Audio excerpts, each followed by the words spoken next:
When it comes to filming your motorcycle rides, I think everyone's goal is to make the footage look the best it possibly can. No matter what action camera you're using, there's one common tool that every camera needs to take your footage to the next level, and that's going to be ND filters.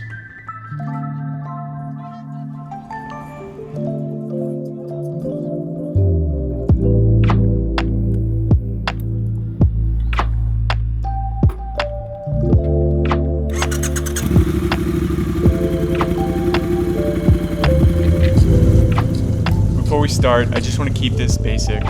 When it comes to cameras, filters, settings, etc., it can get very technical and super confusing. So I just want to briefly explain what ND filters do, and then we can look at side-by-side comparisons of footage using ND filters and footage without ND filters.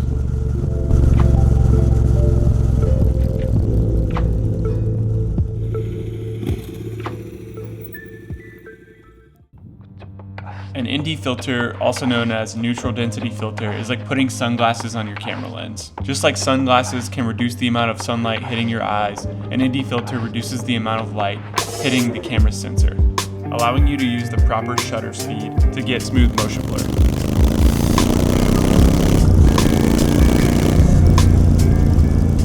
Motion blur is something that you don't really think about until you see something that doesn't have motion blur. So when you see footage without motion blur, something feels off about it.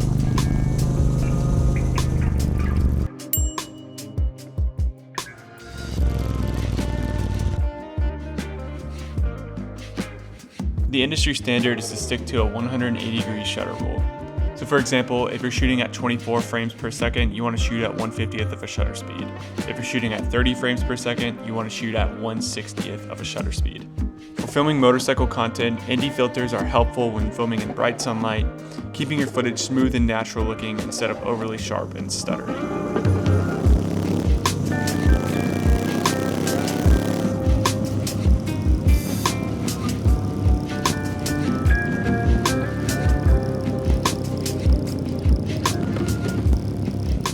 Typically, a set of ND filters will come in strengths such as ND8, ND16, ND32.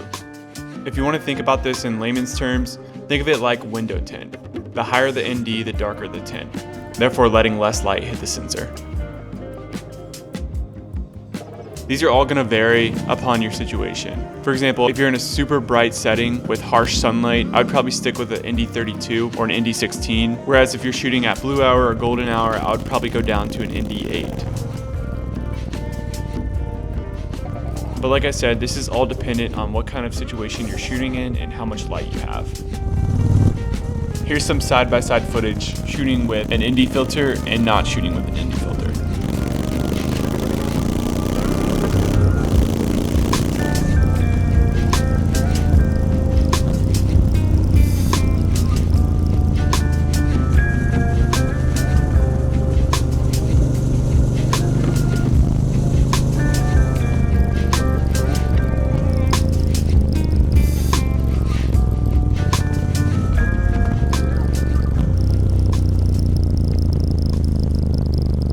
So you can just see how much smoother the motion blur is and how rich the colors are on the footage with the ND.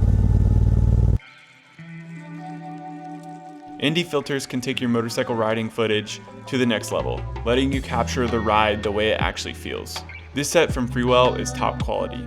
Previously I was using a set from Newer, and they weren't the most enjoyable to use. Every time I switched ND filters, I would have to screw on and off the lens on the front of the camera, which sort of sucks when you're on the side of the road. You could get dust in your lens or other things that you just don't want in there. With this set from Freewell, it allows me to slide it right over my current lens that's already on the camera, making it super seamless to switch between the ND filters when the light changes.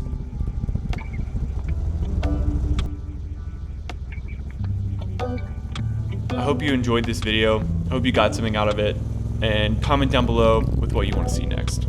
I'll see you the next time I make a video.